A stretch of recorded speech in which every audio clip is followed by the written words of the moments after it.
Okay, welcome everyone. Shio, that means hello in Cherokee, as we learned on our second adventure series in North Carolina with Cherokee Elder Gil Jackson. We're so excited to be able to offer this adventure series geared for young people, engaging for all ages. I'm Chloe DeCamera, the Trail Education Specialist here at ATC. We've all been doing this year what everyone has been doing, and we've had to pivot our education workshops to a virtual setting. And this week, we're going to be continuing our hike into New Jersey, where we're going to learn about turtles and turtle tracking. We started in Georgia, and we're heading all the way up to Maine and exploring different subjects connected to the trail in each state with local educators and partners like flora, fauna, history, and culture. These sessions are resources for educators, for students, for parents or guardians, and anyone who's interested in learning more about these topics. So please check out the ones you've missed on our YouTube channel, which can be found on our adventure page. Many of you may know about the Appalachian Trail, that it's a unit of our national park system and a hiking trail that goes through 14 states from Georgia to Maine. It's built by volunteers and taken care of by over 6,000 volunteers still today. Our organization, ATC, is a nonprofit that works with hundreds of partners like the National Park Service, the National Forest Service, and all the volunteers to make sure that it's an experience that everyone can enjoy. We're so excited to have speakers through this adventure series tell us more about different aspects of the trail, from hiking history, recreation, to plants, animals, and the powerful healing that comes from walking. So without further ado, let's introduce our speakers today. Since the age of 6, Stephanie Sherman has always loved nature. From wandering her backyard woods and taking care of her pet red-eared slider, Stephanie grew up to study conservation and wildlife management at Delaware Valley University before continuing on to earn a master's degree in environmental education from Montclair State University. Now the Director of Education at Pocono Environmental Education Center, also known as PEEC, Stephanie continues to develop curriculum to inspire the next generation of eco-stewards. And then Jennifer Correa-Kruegel has worked as an environmental educator and biologist in state and local parks in New Jersey for over 20 years. Reptile and amphibian biology is her passion, and she recently earned her Master Herpetologist certificate through an amphibian foundation. Jennifer has worked with the New Jersey Endangered and Nongame Species Program to track wood turtles in Stokes State Forest, which the AET actually runs through. And she's helped monitor a turtle Head Start program and an amphibian crossing volunteer with Conservation Wildlife Foundation of New Jersey. So thank you so much to our speakers. Let's go ahead and give them a round of applause or any kind of reaction. And without further ado, Stephanie, it's all you. Great. Hello, everyone. Good day. It's so wonderful to be coming to you live from Pocono Environmental Education Center's Eco Zone, our hands-on discovery learning classroom for all of our kids. And without further ado, I'm going to go ahead and share my screen and let's talk some turtles. All right. So yes, I am going to be covering some of the turtle basics today.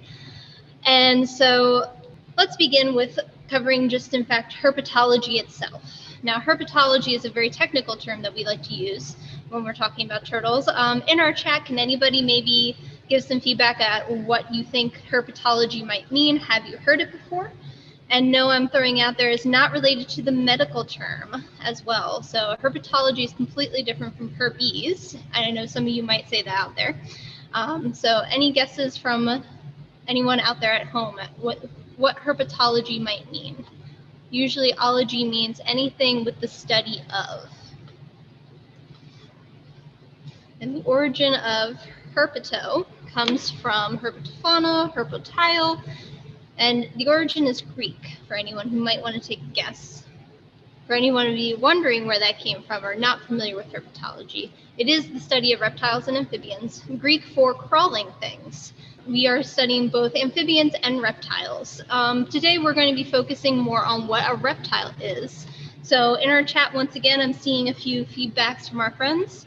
How do we know that we found a reptile as opposed to an amphibian is the first way to start. Because, you know, a lot of us can identify a turtle, but there are a lot of confusions that are still out there on basically, is it really a reptile or is it an amphibian first? So what would make a reptile for you guys out there?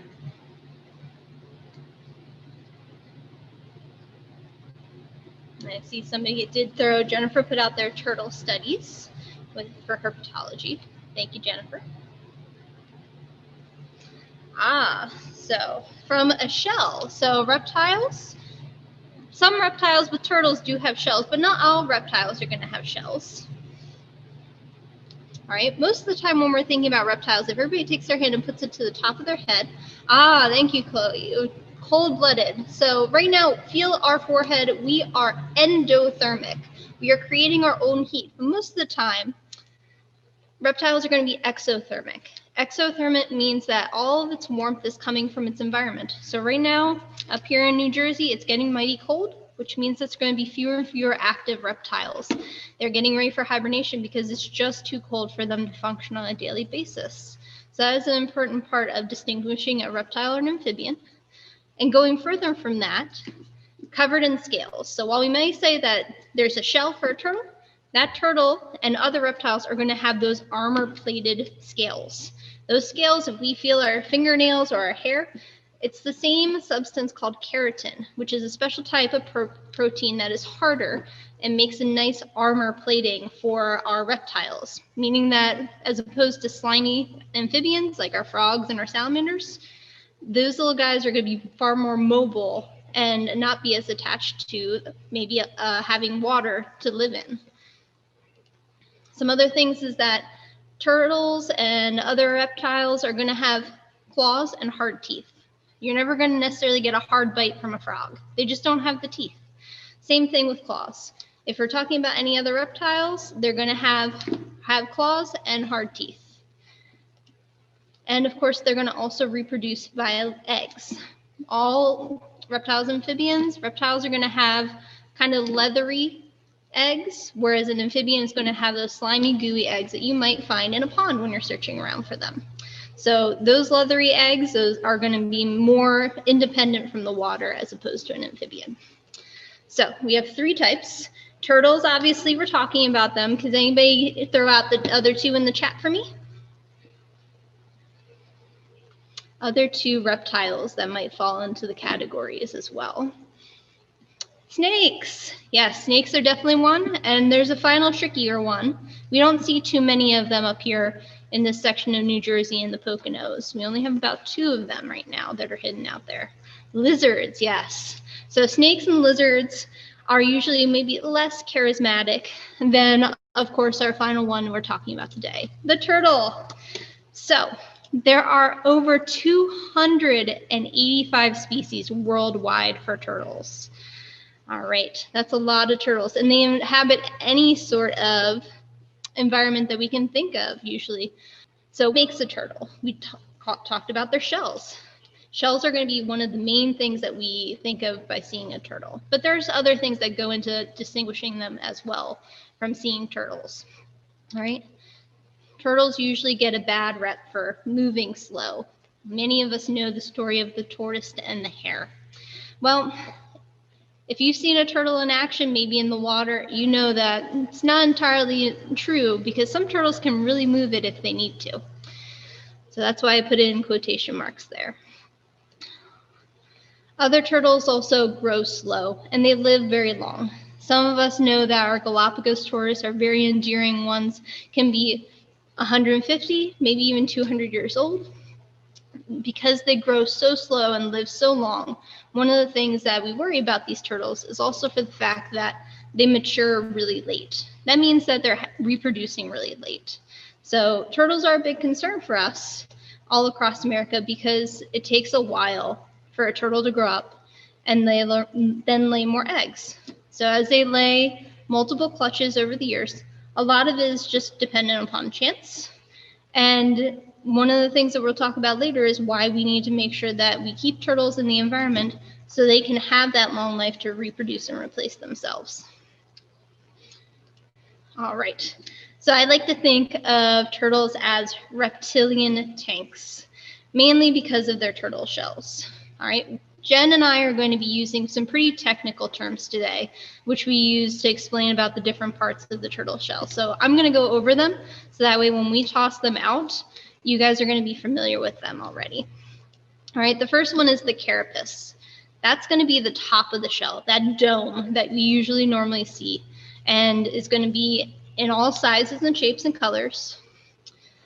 That comes from the fusion of, if you want to think about your spine down your back, as well as maybe your ribs along the side of your back, that's where the turtle shell starts to come from, is the fusion of the ribs and the vertebra. And we'll take a closer look in a little bit on our turtle cam. So the bottom of the shell, the one that we don't see, is called the plastron. All right, and the plastron comes from the fusion of ribs and the sternum. So we all have sternum right in the middle of our chest, and usually that unites our ribs in the front. So that has expanded and created the plastron, which is the bottom of the shell. And just for wondering why turtles kind of get the tendency of moving a little slower, it's because of how their shoulders and their hips are fused into their shell. So if we can imagine the fact that we can move both of our shoulders independently, turtles can't do that. Instead, they're stuck with their frozen shoulders in that armor tank, and they can only move up and down, kind of a little bit like a robot, which does limit their mobility. But if you're carrying around a big bony shell, then you don't need to necessarily move as quickly when you have armor platings. All right, so now, Chloe, can you do me a big favor and let's switch over to our turtle cam. All right, so I have this beautiful wood turtle shell, and we're going to talk a little bit more about wood turtles later on in our presentation, so that way you guys can get a close-up look of what we're going to be talking about. We do have our carapace. Each one of these scutes, as we like to call them, is a little scale. So if we can see that nice little hexagon pattern that I'm pointing to, each one of that is kind of like a fingernail that sheds off. And eventually you'll get a nice little scale left behind as well. So this would be our carapace. We have the front, which would be where our head is. We can see inside of the plastron. If I tilt it back a little further, we can see the bones and the vertebra inside there. All right? It's usually united on the side here. We have where our tail would be. And then also our plastron. Now I'm going to talk a little bit more about how you can identify different turtles. So if you're out there and you happen to see a turtle, one of the cool things is if I tilt this just so, you might be able to see that there's a little bit of a groove right along the plastron. So a male turtle is going to have a groove. Usually more land-based turtles are going to use that because they're reproducing on land. This is to assist when they are mating. So that is one indication that this wood turtle was in fact a male when he did pass. All of these did come to us ethically sourced. Most of the time they're found, and PEEC has a salvage permit that allows us to hold on to these different specimens. All right, let's take a closer look at just kind of like the anatomy, because here I have a poor box turtle shell that did not quite make it. It was cleaned by one of our locals who found him on the side of the road. He did clean and bring this to us so that way we could use it for education, but we can see really what these very special ribs and vertebra look like, because each one of these is a little bone and a rib as well.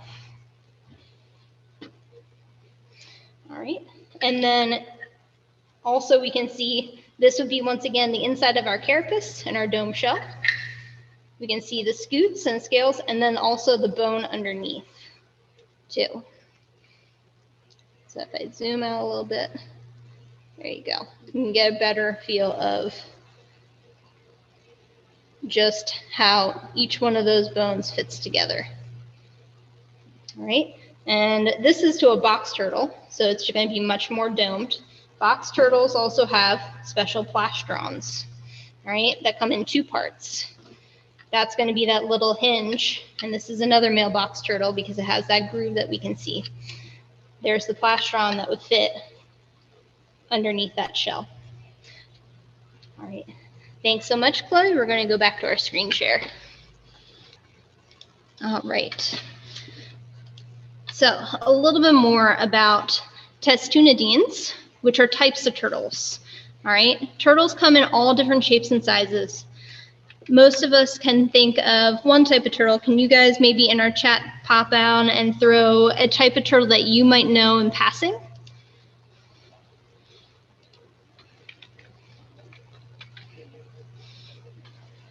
So one of the turtles that I usually think of is a sea turtle, usually most common and charismatic, loggerheads, common box turtles, snapping turtles. A lot of times you do have snapping turtles as well out there. All right. So they come in usually two clades when they're talking about turtles. All right. And I have a picture up here of the different type of turtlenecks. Now I'm wearing a turtleneck in honor for the day. It's all nice and large. But turtles have two different sizes of necks. Most of the time, we're going to be thinking about the S-neck turtles, which are the hidden neck ones, which are going to be on the left side of our screen. The fact that they can pull their neck completely inside of their shell and the vertebrae fold up onto themselves. The other type of turtle is called side neck turtles. Side neck turtles are usually more common in Asia, but they'll wrap their neck all the way to the side. So it means that they're still having exposed there. And a lot of times this is more advantageous if you're a water turtle. All right. Today, we're going to be focusing mostly on Emetididae. Emetididae are freshwater turtles that we have here in North America. This includes our box turtles and our sliders. And that finishes up my part of the PowerPoint. I'm going to turn over the turtle cam so we can meet some of our live friends and animal ambassadors that have here at PEEC. So let's spotlight that turtle cam. All right. Yes, my dear. Everybody say hello to Shelly. Shelly is a three-toed box turtle. Three-toed box turtles are more native to Mississippi area. Shelly has come to us as a rescue. All right. Shelly was found. Usually box turtles end up coming here as rescues because of the fact that they were either taken for the pet trade. Shelly has an injury that is on the side of her shell that we can see right here, and she's deciding to come out today. Let's see. She has her lovely turtleneck. There she is. And she's decided to come out. So we can see that Shelly is hiding her neck, and she has her turtleneck on too. When she gets really shy as I'm talking, she'll actually start pulling herself into her shell. Go ahead, hon. And if I flip her gently over, we can see that split plastron in action. Because as box turtles get scared, they can pull themselves in completely inside of their shell and tighten up those little muscles that pull each side of the shell completely shut, encasing her in her own little box. Now, a couple of reasons we were talking about identification. Shelly is a female turtle. Female turtles generally tend to be a little duller in complexion, so her eyes are a dull red as opposed to a bright red. Her shell and her plastron underneath are going to be nice and smooth. Oh, she's giving me a little hiss, a little shy today. And then another way we can tell is the fact that she has a very short tail that's almost non-existent. Sometimes turtle tails, when they're courting each other, will actually snip off a female's tail, and she'll have an exceptionally short tail as well. Right? And then we can see her three toes, which is her namesake for a three-toed box turtle. All right, everyone say bye, Shelly. All right.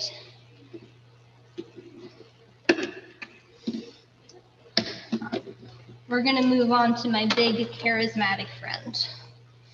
My big charismatic friend, this is Remy.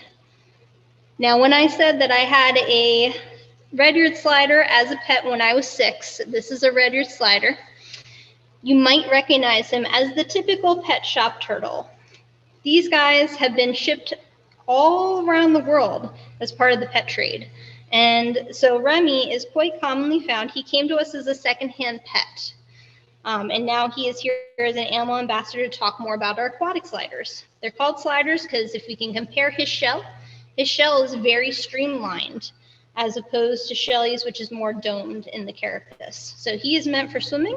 A lot of times we'll see sliders out laying and basking on logs to get warmed up after eating before going into the water. He's got his nice claws out around. He has long claws, which is another sign of another male turtle.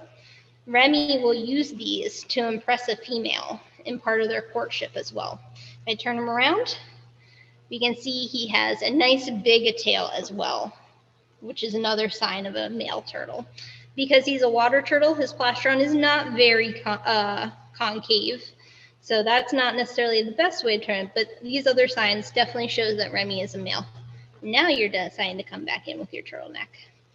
All right, turtles have exceptionally long necks, and that's used to help reach food. He has that little beak that he'll come and grab onto almost anything that he can grab. They're omnivorous, so he's going to eat tadpoles, he's going to eat algae.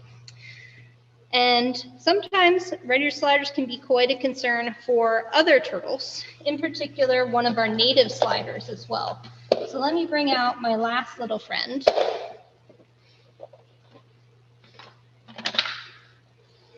All right, and we'll do a comparison. So between Remy and this last little guy is Squirt.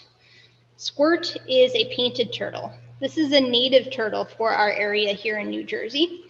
Painted turtles would get much larger, maybe about the size of Remy when full grown, but Squirt has been stunted by being in captivity for too long.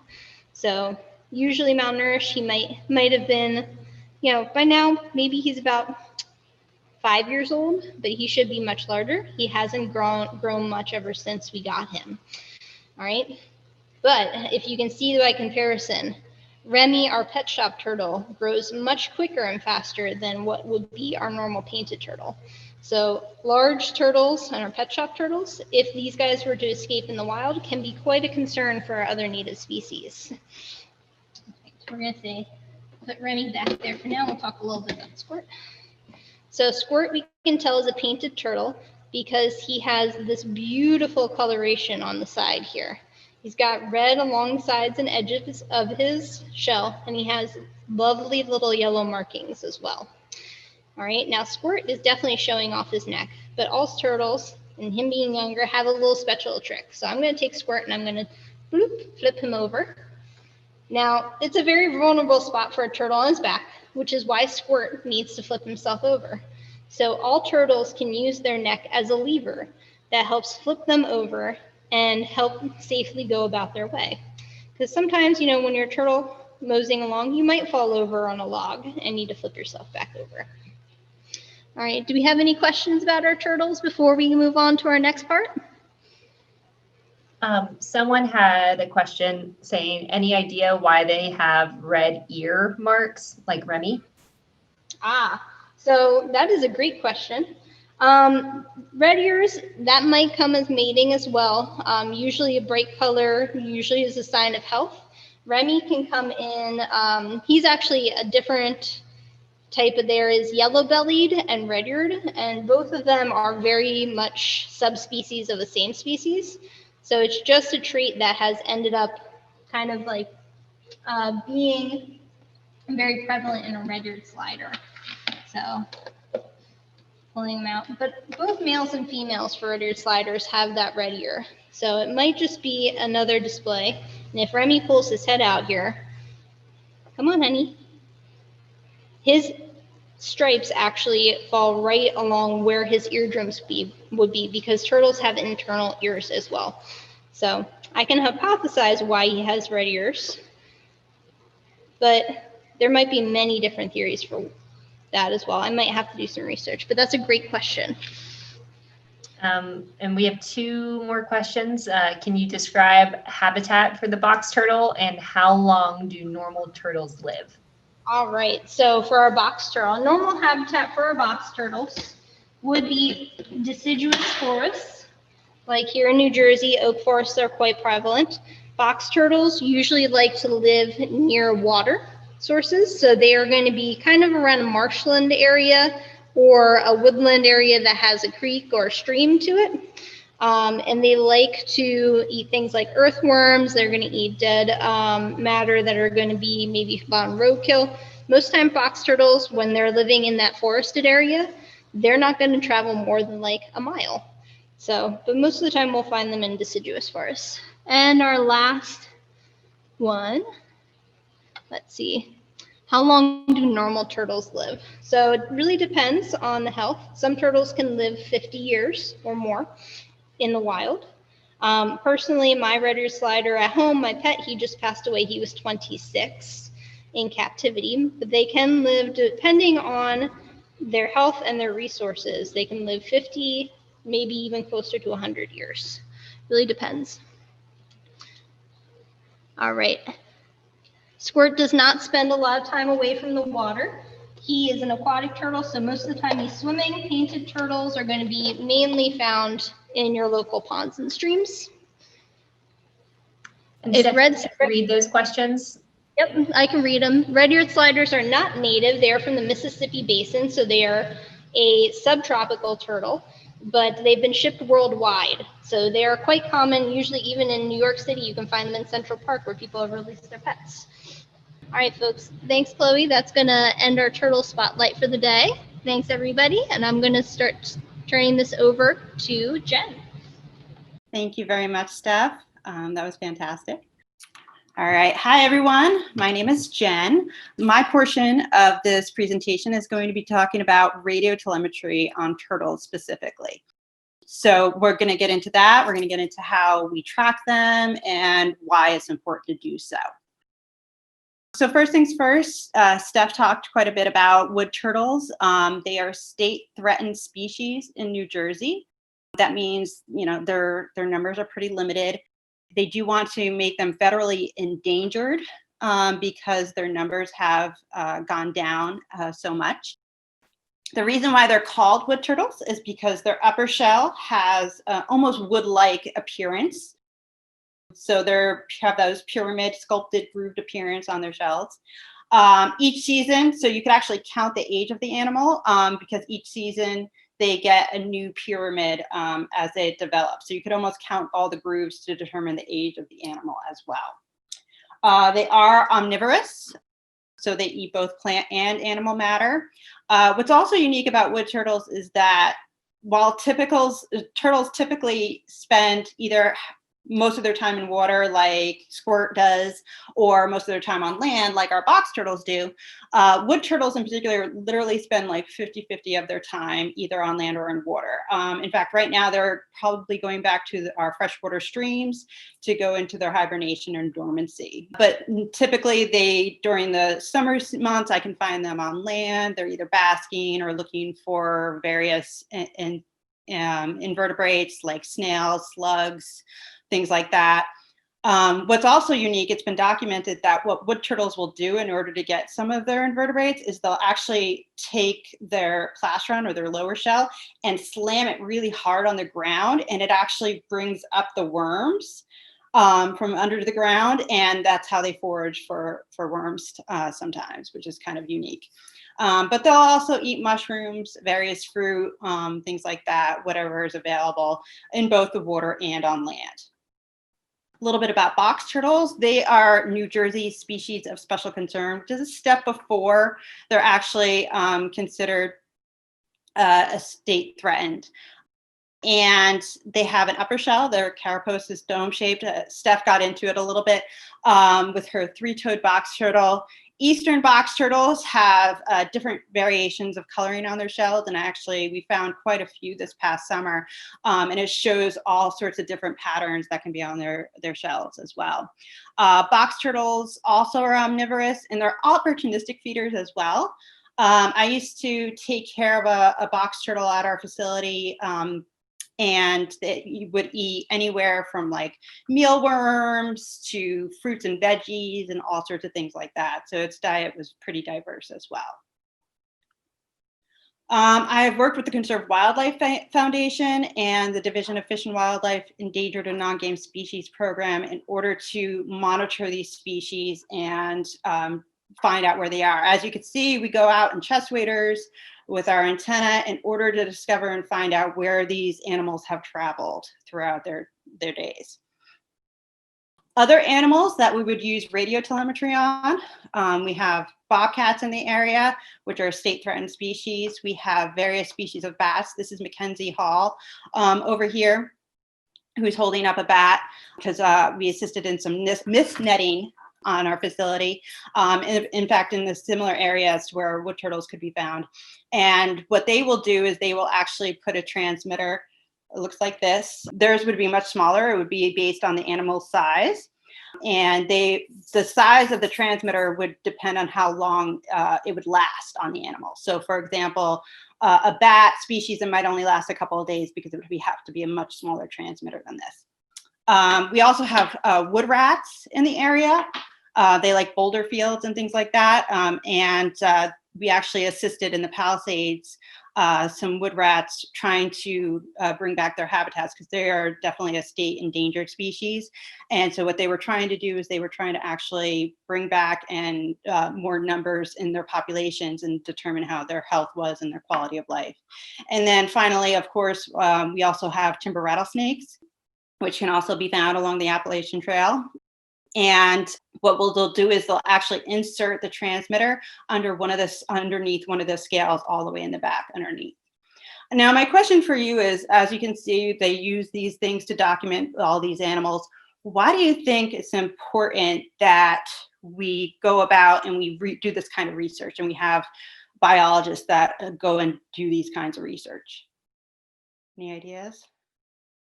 Matthew just said to understand behaviors and habitats. Another person said to see how they are doing. Yes. Yeah, absolutely. So all those things, behaviors, habitats, also management practices. If they have a preference to a certain spot, maybe where they like to lay their eggs, for example, for turtles, we might want to make sure that they have the ability to go about doing those kinds of things or have the right habitat for their reproduction in order to make sure that we have more wood turtles or different species, or finding out also why they might be dying off and make management practices accordingly. I don't know if you can see this. Somebody I know asked about the pyramids on the wood turtle again, so you can kind of see how it kind of comes up to almost like a dome shaped on each of the little scoots. Each of these segments is called a scoot. And one thing that's also unique about wood turtles is, I know Steph was talking about how some turtles will actually shed their scoots, similar to how a snake will shed its skin. There's actually some benefit to that for animals by shedding their scoots or shedding their skin, because if they have any toxins built up in their systems, it's a great way to be able to shed some of those toxins in addition to elimination. However, one thing that's unique about wood turtles is they do not shed their scoots. Even though they are half aquatic, half on land, they do not technically shed their scoots. So any kind of toxins would be built up in their systems over time. All right. Yes, and definitely to see how much they travel. So we actually have been studying the box turtle and the wood turtle, which have different habitat ranges. And so wood turtle will travel much farther, where a box turtle has a much smaller habitat range of only about a mile or so. All right. So when we find a turtle, we take the obligatory turtle selfie. And so as you can see, we love our turtles, and we love to take pictures when we find them. It's a great way to document the animals and the species, but one thing we do not do is we don't post them on social media, at least not right away, especially because we don't want to let people know. One reason that we know for the decline of these species is because of the pet trade industry. So if people find these animals and they take them in as pets, they don't realize what that does to that whole population, because it takes a really long time for a lot of these species to reach the age of maturity for reproduction. So for example, wood turtle, they have to reach an age of at least 14 to 18 years old before they reach reproductive age. Box turtles is a little smaller. They're about 4 years old before they reach reproductive age. But depending on, resources and food, they might not be able to reproduce. And that's a big reason for, part of their decline too, is if they're taken from their natural habitat, they're not able to reproduce and meet and find their mates and things like that, and keep the populations going, then that could be really detrimental to the whole population as a whole. One thing that we do when we find our turtles, as Steph said, this is almost like a keratin, like your fingernails along the edges. So what the Department of the Fish and Wildlife and Endangered Nongame Species Program has developed a notch code system, what we call a notch code system. So as you can see, the outer scoots all have numbers that correlate to them. And what we do is each turtle is given a specific number. And so when we find that turtle that's the next in line, we'll actually take a file and we'll actually notch into the specific number that's coordinates with their outer scoop code. So for example, if we found 2,420, I would need to make a notch down here, and then another notch over here at 400, and then another notch up here at 20 in order to document that turtle. That way, if we find that turtle again, we can make sure that we know that that turtle's surviving, the health and quality of the animal is surviving, and things like that. So that's one of the first things that we do when we find our turtles. In addition to that, we take all sorts of documentation. So this is our turtle capture form that we fill out. And we put everything and compile everything together for Fish and Wildlife into an Excel document, so we can give that to them as a reference as to certain populations in certain areas. So for example, this one was found last year in June. And some things that we take, we determine which species it is. So in particular, typically it was a wood turtle. If it's male or female. And again, Steph showed you how to be able to determine if it's male or female. There are some other ways you can take a look. Sometimes they have certain indications, like on their neck, they might be a little bit brighter, so that might indicate it's more of a male species. We'll see in a little bit too the difference between male and females when it comes to box turtles.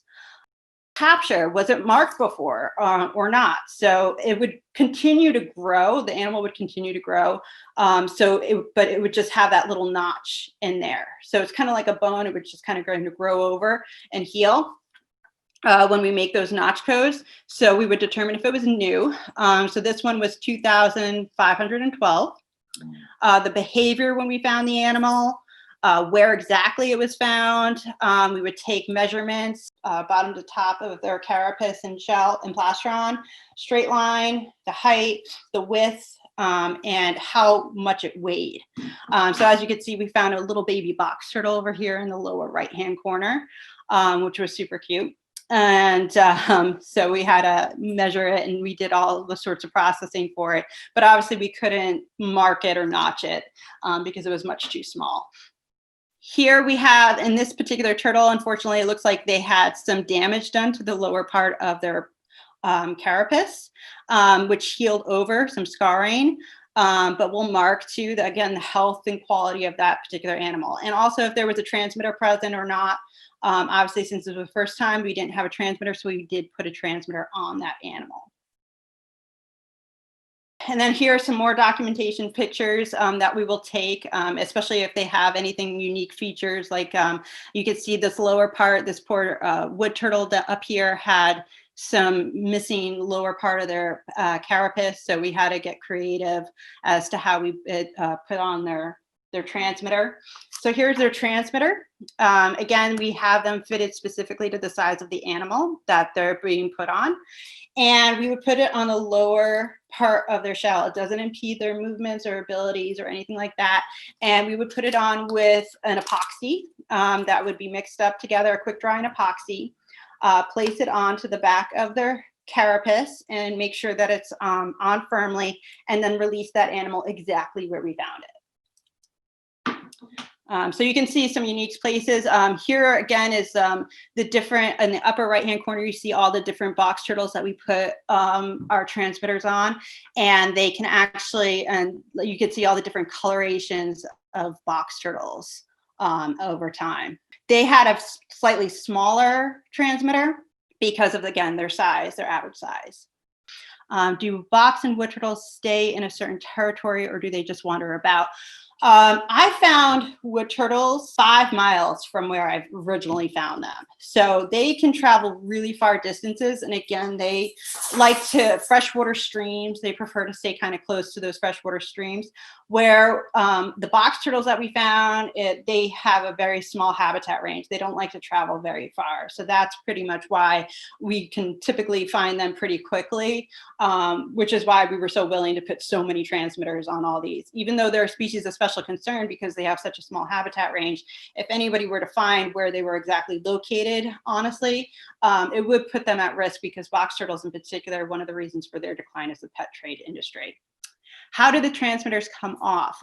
We could actually just kind of pop them off.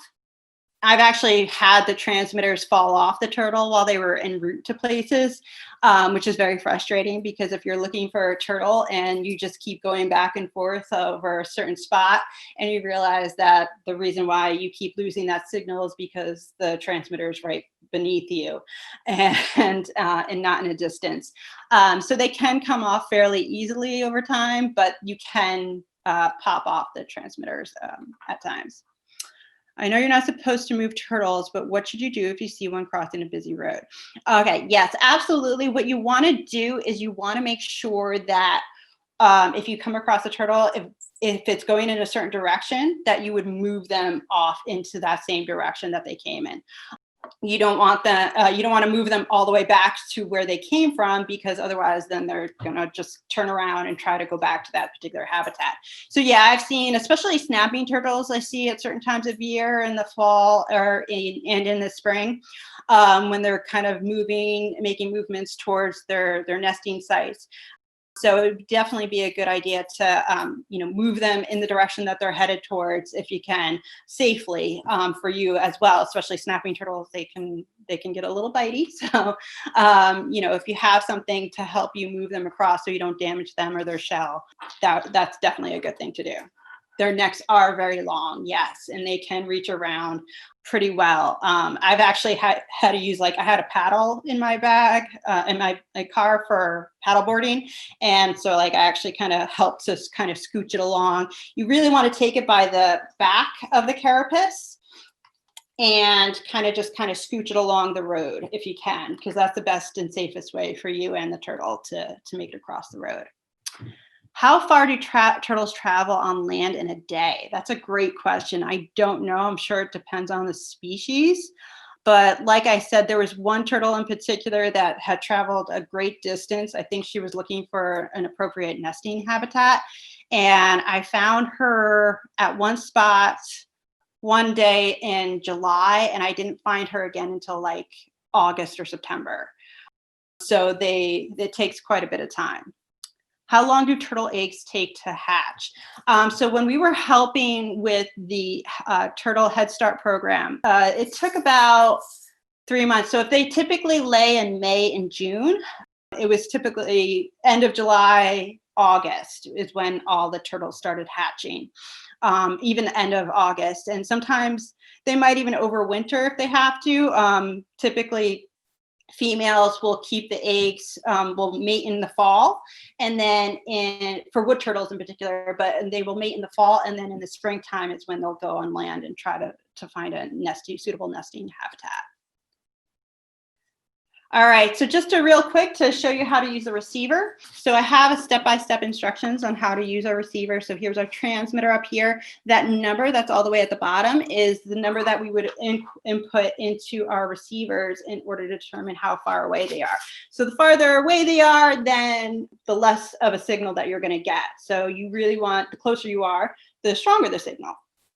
So it's kind of like being in a car, if you're listening to a certain radio station, the farther away you get from where that source of that radio station is and the less strength that it has, then the less you're going to get that radio station to come in. So we would have it attached to the Yagi, which is the antenna there. All right, and we would make sure that everything's loud enough. Sometimes all you hear is white noise, and then you're worried that you can't find the transmitter. These transmitters are meant to last about 2 years out in the wild, and then their kind of strength and batteries die over time. So we would have to take them off and change them out. All right. Here are box turtles again. This is the difference between a male and female box turtle in particular. You can see the dark coloring and the dark eyes of this female over here on the left-hand side. And on the right-hand side is a nice, pretty male with bright red eyes and a bright red neck. All right. And this is part of the big reason why we have such a decline. So these are various reasons on the decline. We put a nice big red mark over this spot because it is pretty, it's pretty aggressive to see, but it is the reality of why they are on the decline. And that is because of road and being run over by cars. So this was a painted turtle actually that was run over by a car, and you can actually see the eggs that had come out, which is very unfortunate. But this is why we have to be careful when we're driving about and help them move across the road if you do see them. There have actually been studies done, I think, where they actually almost on purpose would try to run them over.